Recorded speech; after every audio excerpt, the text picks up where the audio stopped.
I'm going to share with you a conversation that I had with another human being. Bear with me here, okay? If you're not into sports, if you don't know who these names are, I'm going to go and I'll explain who these people are, the scenarios that they're involved in, and I'm going to describe this for the layperson so you don't have to have all this background knowledge. I'm going to try and make it understandable for everybody. So I'm talking to this fellow human being, and they show me this clip of Stephen A. Smith, who is a commentator on sports. He is an NBA expert, NBA being the National Basketball Association. That is the league that Michael Jordan played in, that made him super famous. It's a basketball league. And Stephen A. Smith works for ESPN, and they pay him to talk about sports and what's going on with the athletes in the sports world, but he's mostly a commentator on the NBA. And Stephen A. Smith is talking about Ja Morant, who is currently a player in the NBA. He's a very good basketball player, one of the best in the league. Ja Morant has been in trouble recently. A few months ago, he went on his Instagram Live and he streamed a video of him in some sort of a club, probably a strip club. He's drowning in cash. He's flashing a gun very irresponsibly. So he gets in trouble. And the NBA says, "We don't want you to do this. We're going to get you some help, Ja Morant. We want you to get better. We want you to learn from your mistakes so that you can become a better person and live your life in a way that doesn't promote that lifestyle anymore, because we don't like it." So that was a while ago, a couple months ago. He gets in trouble. He gets penalized. And then he comes back from suspension. He's getting interviewed post-game. So he finishes his basketball game, and the TV station wants to interview him. And his classic interview, "Hey, Ja, how does it feel to be back after suspension, to be back with your teammates?" And, he said, "It's great, blah, blah, blah." And at some point in the interview, he brings his daughter onto camera. And he has his daughter around his arm. And she's a cute little girl. Ja tells her to say something. It's like, "Hey, why don't you do this?" This is all, you can look it up. Everything that I'm saying, verifiably true. It's all on video. So if you want to make an effort to be like, "Diego, what are you talking? That didn't actually happen." All of this happened. So his daughter starts singing the lyrics to a song, and it's so cute, right? It's this little girl is singing a song, and everybody, they start laughing, and it's like, oh my gosh, isn't she just the cutest thing? And a contributor, just a balanced effort as a team, and go out and get wins each and every night. John, great to see you back. Great to see you, Kari. Congratulations on the win. It's a parade inside my city, yeah. It's a parade inside my city, yeah. And so later, a few weeks later, it seems like everything's good, right? Ja Morant, he's learned his lesson. He's come back to the league. He's being a good father to his daughter. And this is great. This is a great turnaround. A few weeks ago, he's flashing a gun on Instagram Live, and he's living out the gangster lifestyle that he hears in rap music, and the NBA is like, no, we don't want to portray that. So he's turned things around. Now he's a family man. That's awesome. And then Ja Morant gets in trouble again. He goes on Instagram Live again. This time he's in a car with his friend, flashing a gun in front of the camera. He gets in trouble again for doing pretty much the same thing. Now I'm sitting down with this fellow human being that I was talking about at the very beginning of this talk. And this fellow human being shows me this clip of Stephen A. Smith, the sports commentator, talking about how the NBA has punished Ja Morant for his latest transgression of flashing a gun on Instagram Live for the second time. And they have suspended him 24 games for the upcoming NBA season. Stephen A. Smith is talking about this is a good thing. This is great. And, the NBA needs to send a message to this young man that, if he keeps screwing up, his NBA, he's going to squander so much money, so many opportunities for himself, for his family, his kids, and his kids' kids, and, talk about generational wealth all the time and how he's just throwing all this away. And I'm thinking, part of me is thinking, while I'm listening to Stephen A. Smith, I'm thinking, he's right. He's right about everything that he's saying. All of his criticism. It seems like Stephen A. is telling it like it is. This is on his own podcast, by the way. He works for ESPN, but this conversation that he's having is on his own podcast. So he's kind of separated from ESPN during this conversation. And he's like branching out, doing his own thing. So on ESPN, he is, by most people, considered like a fearless voice, where he's willing to challenge the status quo, and ESPN pays him so much, and he's so good at what he does. He's got a long leash with ESPN. Most people can't say the type of things that Stephen A. says, but because he's a real one, and so they're willing to let him do that. But now he's on his own podcast, so he's like, I'm really going to tell it like it is, because I'm not on the ESPN airwaves right now. So he's going harder than he would on First Take, which is his show on ESPN. So I'm watching this, and I'm like, he's right. Ja Morant, you can argue, should he have been suspended more, Ja Morant, for getting in trouble? Yeah, maybe.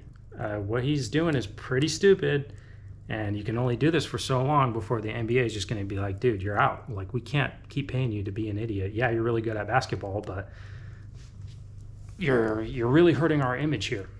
So my fellow human is like, we're in agreement. This criticism of Ja Morant that Stephen A. Smith is laying out is on the money. Awesome. But the way my brain works, I'm thinking Stephen A. is on the money, but he's intentionally leaving things out, and he knows it, and I know it. My fellow human being, deep down he knows it, but they're not going there the way that I am. And in this moment, they're not going there. But I don't want to say anything because it's too controversial. Once you get into these topics, you start talking to people about these things, the conversations get heavy. You know how you're talking to you're about to bring up politics, religion, those types of things, and you're like, I want to say this, but I'm just not even going to go here because it's so heavy, and you get this lump in your throat, and you're just like, I like this person so much. I love this person, and I don't want them to think this about me, or like, it's not worth it, right? So I don't say what's really on my mind. I just agree, and I'm like, yeah, hey, Stephen A., he's on it. I agree. That was a great breakdown of the situation. That's why they pay Stephen A. tens of millions of dollars. He was very flamboyant, and he uses big words, and he's doing his thing, and Stephen A. is the man. So the next day comes, and I go out to get some food with my fellow human being, and I can't help myself. I can't help myself anymore. I say, okay, I'm going to go here. I'm going to have the rest of this conversation, and we're going to see where it goes. So I sit down at the table where we're having food, and I say something like, you know that clip we were watching yesterday? I think Stephen A. nailed it, but I also think he left out some things. What I think he's leaving out is that Ja Morant plays for the Memphis Grizzlies. And the Memphis Grizzlies, before every home game, they blast a song during the player introductions. And get the crowd hyped. Again, I was saying all of this is verifiably true. What I'm about to say is true. I might have said during the player introductions. That might not be accurate. Sometime during the pregame warm-ups and stuff, they're playing a song from a local rapper who's from Memphis. Can't remember the name of the artist, but the song that they play is called Whoop That Trick. Whoop means to beat or slap or mistreat physically. Trick is the property of a pimp. It's prostitute. So Whoop That Trick is about a pimp beating up his hoes.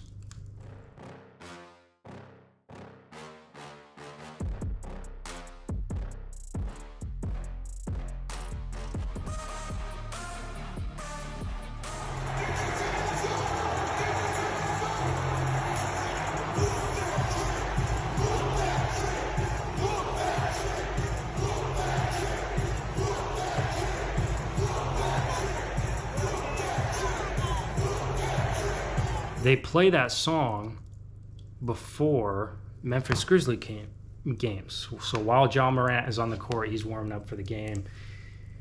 He's shooting his shots.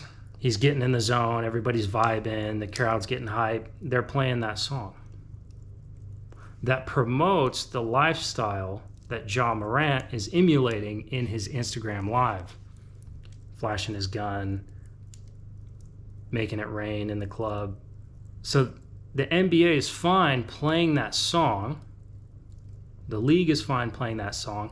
Stephen A. Smith is oftentimes courtside reporting before the game saying, hey, I'm Stephen A. Smith. I'm here. We're getting ready to watch Ja Morant. He's going up against LeBron James. It's going to be a great matchup tonight. The song's playing in the background on ESPN's airwaves. And Ja Morant, after his recovery, he's got his daughter on his arm. Hey, isn't she so cute? He's taught his daughter, who is just learning how to speak, he's taught his daughter how to say the words to a rap song. It's not, I don't know, this is what you'd have to look up. What song was she singing? Great to see you back. Great to see you, Kari. Congratulations on the win. It's a parade inside my city, yeah. The parade inside my city, yeah.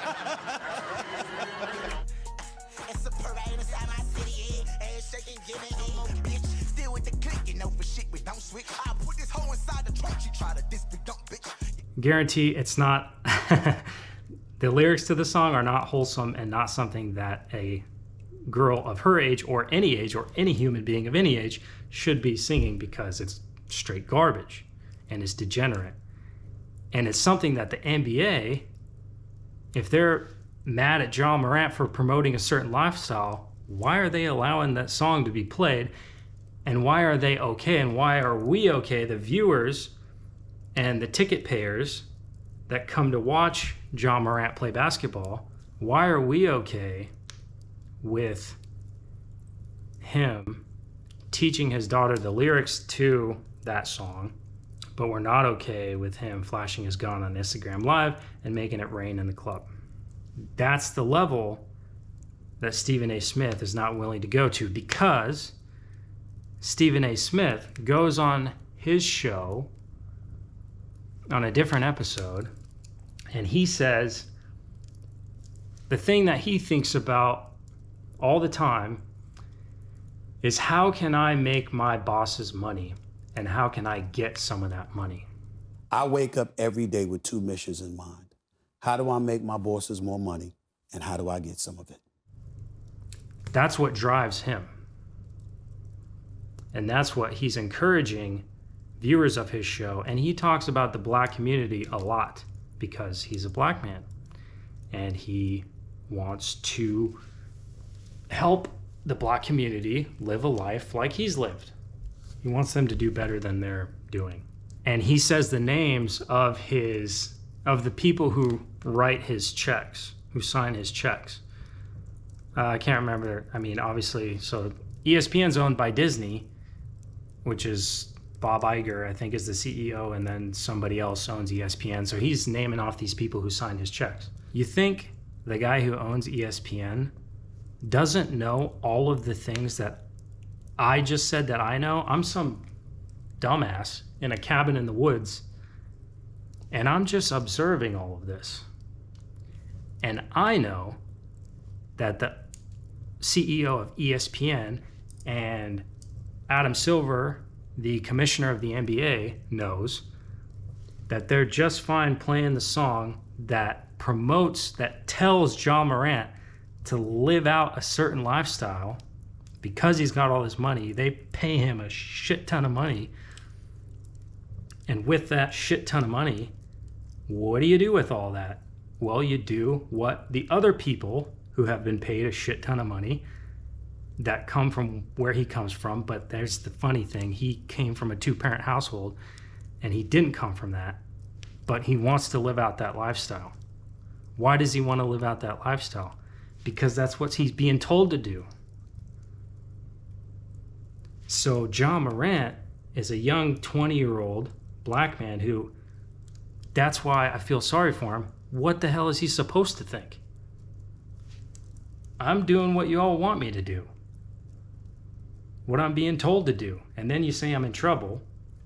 And then you send me to a re-education camp. And then I do it again. And then I get in trouble again. And it's the spiraling he doesn't know who he is. And how could he know who he is? It's confusing to me. Why would Stephen A. Smith knows everything that I'm talking about? He knows that these dudes that own ESPN, they don't care about Ja Morant. They are just fine using him, paying him off so that he will do what he does best, which is play basketball really well, fill up the stands, sell tickets, put on a great show. TV advertisers can pay money to play the game on ESPN, all that shit. But Stephen A. won't say any of those things that I said. He won't call out the people who play the song at the stadium, Adam Silver for allowing it to be played, for the artist to make the music.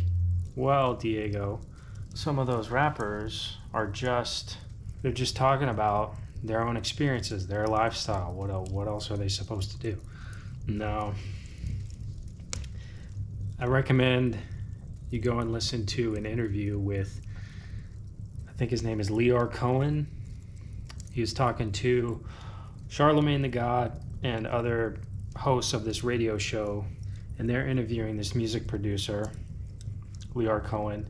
And Charlemagne asked him, hey, what do you think about the fact that a lot of your artists that you sign to record deals, they're promoting a lifestyle that some would say is degrading to black people and is actually bad for them, and it promotes really bad things and is damaging? Lyor Cohen says, I got a business to run. I got mouths to feed. I don't know what's this opioid thing, man. But being a so crackhead wasn't cool back then. Being What? a crackhead wasn't cool. Now they seem like they're making it cool to be drinking lean and syrup and It's to the be on most the dangerous. scale. It's the most Perks and mollies dangerous and- thing that's facing, our society. Are you? So why sign an artist that would promote that?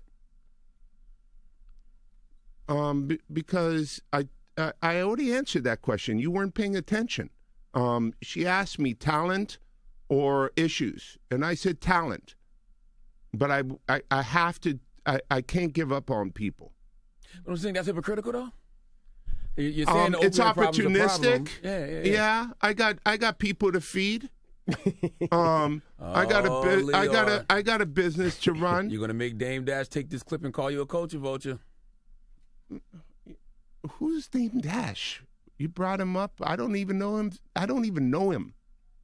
So you bring his name up. I don't even know him. So Y'all made a lot of money together. Made a lot of Come money. on, Leo. Don't do that to him. I don't know him. I really don't. So, I don't know what to tell you. Go look up that interview. And the lyrics in the songs that I'm talking about that they play before the Memphis Grizzlies games, Whoop That Trick. They're all signed off for. Music producers, the people who sign the artists, they give the okay before those songs are put on the radio and pushed to the top of the charts so that everybody in middle school knows all the words to all the songs. So there's that. I was in a rap group called 336 Boys. We were very popular. One of my most popular songs is a song called My Team, about sex, drinking, and smoking. That's what the song's about. This is the craziest thing. We performed at a middle school, right? Because we were so popular, they wanted us to perform. And my dad he's a teacher. So we performed, and they said, don't you say the curse words. So we said, okay. We had brought an edited version.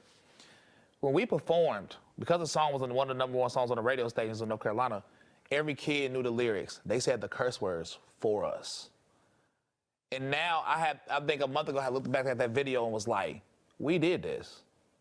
4 grown adult men. We're part of the reason the generation that came up after us is promoting the degeneracy. We're probably the reason they went and got drunk. Because we made it cool to get drunk, to say smoke weed, and to have sex.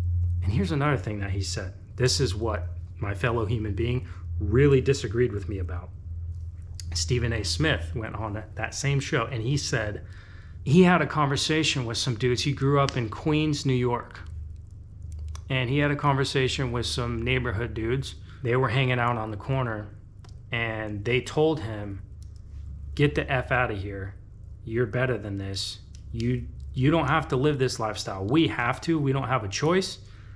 You go and get out of here and do better for yourself. What a great message. That's fantastic, right? It's a good message. That's awesome that those guys told Stephen A, you're better than this. You get out of here.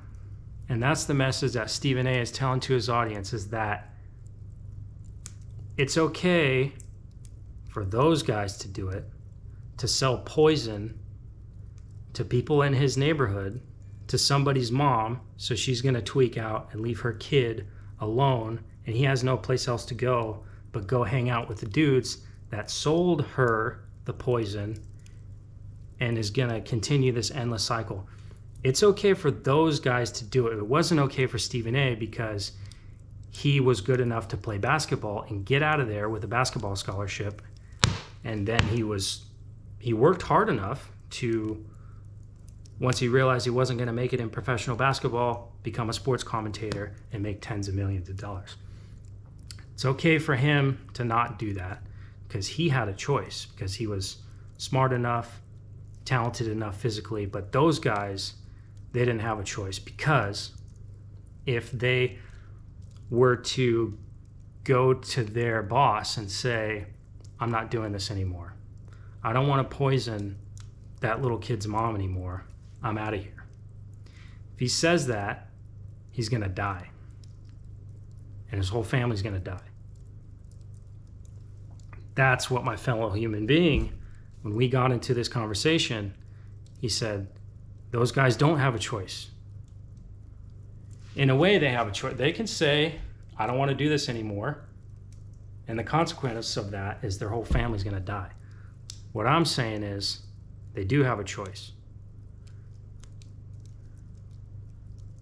Even though, yes, that's the consequence. And this is something that Malcolm X said. The price of freedom is death. And that's a really harsh reality for people to come to terms with. And who am I to say that, right? I've never been in those shoes. Who am I to tell a person who's addicted to alcohol, hey, just stop drinking. It's not that hard. A person who's addicted to cigarettes, hey, just put it down and throw all your cigarettes away, flush them down the toilet. Just stop. Hey, stop selling drugs. I know it's going to be hard. You're going to be in a lot of danger, but just stop doing it. That's what my fellow human being was telling me. You don't understand, Diego. You've never been in their shoes. It's not that you can't just say the price of freedom is death. Freedom meaning if you're not free, you're a prisoner. Those people who are in that situation are prisoners. their life is controlled by somebody else who's telling them what to do. A person who's addicted to alcohol is a prisoner to the alcohol. Unless they stop and face the consequences, they're either going to die from the alcohol, or they're going to die from the consequences of. So how would you rather go? We're all going to go. Nobody's going to make it out of here alive. So how would you rather die?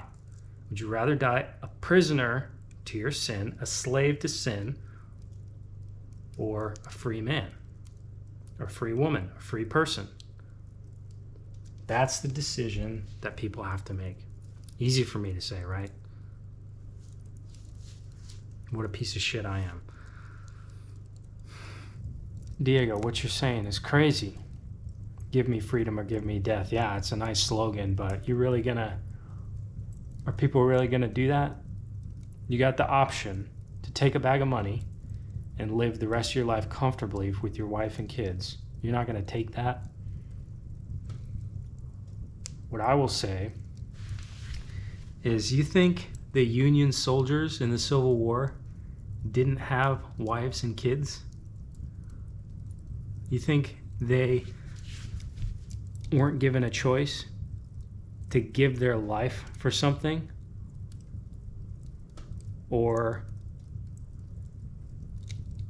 stay alive and continue to be a slave? They had a choice, and a lot of them chose to put themselves in danger and harm's way with the risk of dying for their freedom, their family's freedom, and future generations' freedom. So cut it out with the bullshit that what I'm saying is drastic. Study history. That's what Stephen A. That's the conversation that Stephen A. is not willing to have. And he knows he can't have it because he's going to get shit from people where he's from. How could you say that? You're cooning for the white man, blah, blah, blah, blah. Again, it's a game that's been played on all of us to separate people. You're cooning for this person. We're all human beings, and we all have decisions to make. I'd rather live out the rest of, not live out the rest, I'd rather be dead than to live another day selling poison to the people in my neighborhood. I'd rather be dead than live another day being forced to do something against my will. The price of freedom is death. Malcolm X. People ask, what are the solutions? Where the world's so messed up, what are the solutions? It's a bunch of people who are unwilling to even say anything, let alone have a line in the sand and say, I'm not going to do it. And Stephen A. doesn't have a line in the sand because he worships money, and he's gotten a big bag of money, and there's certain things he can say and certain things he can't say. And maybe it's very likely that he doesn't want to go there because he can't, because he'll lose everything. He doesn't believe what I believe. He doesn't, maybe he doesn't find a problem with a bunch of higher ups using certain people to make money off of them and watching them self-destruct. I wake up every day with two missions in mind. How do I make my bosses more money, and how do I get some of it? But they're fine. They don't care about him. They could care less about that dude. They just use him. So I'm not watching basketball anymore. I'm not watching ESPN anymore. I'm not watching Major League Baseball anymore. They like to mock nuns, and they don't have a problem with it. The Dodgers don't have a problem with it, which means Major League Baseball doesn't have a problem with it. And I haven't watched the NFL for a long time. That's what I didn't mention. The NBA did the whole thing in the bubble where they put Black Lives Matter all over the court, and they had players with stupid words on their back. Social justice passes the ball to world peace, who slams it home. They claim that Black Lives Matter. They don't give a shit about Black lives. And if they don't care about them, they don't care about people with less melanin in their skin, people with green eyes, people with blue hair, people with my skin tone. They don't care. They just care about the money. For freedom, and anytime you beg another man to set you free, you will never be free. Freedom is something that you have to do for yourselves. And until the American Negro lets the white man know that we are really, really ready and willing to pay the price that is necessary for freedom, our people will always be walking around here second-class citizens, or what you call 20th century slaves. What price are you talking about, sir? The price of freedom is death. Nobody can deal with taking a loss. Bruce Lee was brilliant. He said, you want to learn the way to win, but never to accept the way to lose. To lose, to accept defeat is to die. To learn the way to die is to be liberated from it. You must, tomorrow when you go to fight, you must free your ambitious mind and learn the art of dying. Like everyone else, you want to learn the way to win, but never to accept the way to lose. To accept defeat, to learn to die is to be liberated from it. So when tomorrow comes, you must free your ambitious mind and learn the art of dying. You want your freedom to be given to you. You want your freedom to be handed to you, to be rolled out on a red carpet. You're not ready to die for your freedom. That's why you accept the bullshit narrative. And I'm not stupid enough. I'm not dumb enough. I'm not daft enough. I'm not weak enough. I'm not lazy enough to let you and your stupidity bait me or bully me into believing the same thing. And that's what you hate about me.